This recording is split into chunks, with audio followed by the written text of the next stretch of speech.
નમસ્કાર મિત્રો, આ વિડીયો સમાજના તમામ યુવાનો જોડે શેર કરવાનું ભૂલતા નહીં। પહેલા તો તમે આ વિડીયો જુઓ। 28 फरवरी 2025 शुक्रवार गुजरात के अहमदाबाद शहर में किसी ठाकुर परिवार ने अपनी वडिलोपार्जित मिल्कत में से करीब 28 करोड़ की जमीन अर्पण कर दी। वहीं पर ढेरों इन्फ्लुएंसर्स ने अपनी खुशी और विचार जताए।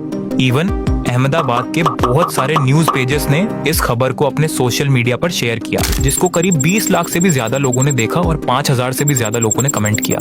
लेकिन अब हर किसी के मन में एक ही सवाल कि अब आगे क्या। જગતના ભલા માટે જેવી રીતના જગતના ભગવાન આવી રહ્યા છે, એવી રીતના ઠાકોર સમાજના ભલા માટે ઠાકોરજી આવી રહ્યા છે।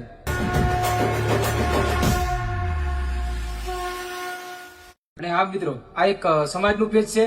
વધુ માહિતી માટે કેપ્શનમાં આપેલું પેજ ઠાકોર સમાજ ઓફિશિયલ ને ફોલો કરવાનું ભૂલશો નહીં। ઘણી બધી તમને માહિતી મળતી રહેશે સમાજ માટે, અને વિડીયો શેર કરવાનું ભૂલતા નહીં। જય માતાજી, જય ઠાકોર સમાજ।